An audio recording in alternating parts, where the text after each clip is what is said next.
Bonjour à tous, j'ai concocté une petite vidéo sur le loup. Donc on va commencer tout de suite par son portrait. Donc le loup est un très bel animal. À première vue, le loup ressemble à un grand chien, pas étonnant puisque le chien est en réalité un loup domestiqué par l'homme il y a des milliers d'années. Donc le loup mâle est plus gros que la femelle, ça je pense que vous le saviez. Et la femelle donc est moins lourde et moins grande. Donc plus on va vers le Grand Nord et plus les loups sont gros. Donc on sait que le loup a une double épaisseur de fourrure, un odorat très développé, un ouïe très développé et une vue pas très développée par contre. Donc une dentation de carnivore, ça je pense que vous le saviez aussi. Donc il y a plein de loups dans le monde. Là on va passer directement à la meute.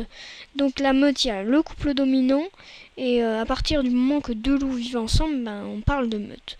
Alors pour obéir, il faut battre, commander, il faut battre le loup dominant. Voilà. Et sinon on obéit au loup dominant. Donc il peut avoir cousin, tante, etc. Donc pour la chasse, les loups font une chasse en groupe et attaquant ainsi de gros animaux. Par contre, un loup tout seul face à un imposant bœuf musqué, il rebrousse chemin, évidemment. Après, il y a la chasse en solitaire, il chasse seul des petites proies, comme le lapin. Après, pour manger, ils vont manger par exemple des cerfs, etc. C'est toujours le mâle dominant qui commence, et sa femelle. Puis les plus imposants. Puis on va passer à ceux qui finiront la carcasse, c'est-à-dire les plus maigres. Donc après ils mangent un peu n'importe quoi comme des baies et après ils vont se désaltérer et cacher leur provision finale. Pour la saison des amours, c'est simple en fait, il se trouve un compagnon, c'est beaucoup plus simple que l'homme. Il se trouve un compagnon, ils creusent un terrier, les femelles se battent pour avoir un compagnon mieux et après ils font plusieurs petits, une portée. C'est comme ça qu'on appelle les petits. Alors les louveteaux, ils prennent le lait de leur mère qui va leur mâcher la nourriture pour eux, leur mettre dans leur bouche. Ça c'est un petit peu bizarre quand même, mais bon c'est la nature, c'est comme ça.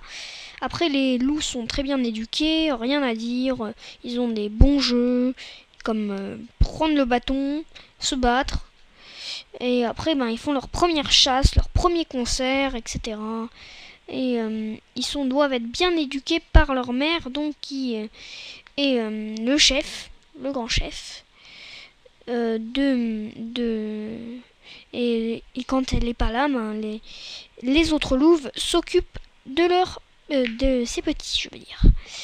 Alors, pour la communication, les loups hurlent, ça je pense que tout le monde le sait, c'est un peu la caractéristique particulière du loup, parce que presque aucun autre animal ne fait ça. Mais voilà. Donc le loup hurle et communique, et pour marquer son territoire, il urine ou se frotte par terre. Donc les mâles dominants urinent la patte levée, les autres accroupis. Alors pour parler avec son corps, en fait, c'est pas très... Là, il y a tellement de choses, faut prendre le livre Fleurus si vous voulez avoir plus d'infos. Bon, là, je vous montre une image de deux loups rigolos que j'ai trouvé sur internet.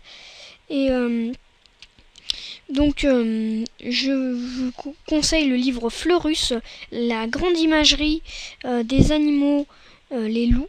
Donc, voilà. Allez, stétogramme. Salut!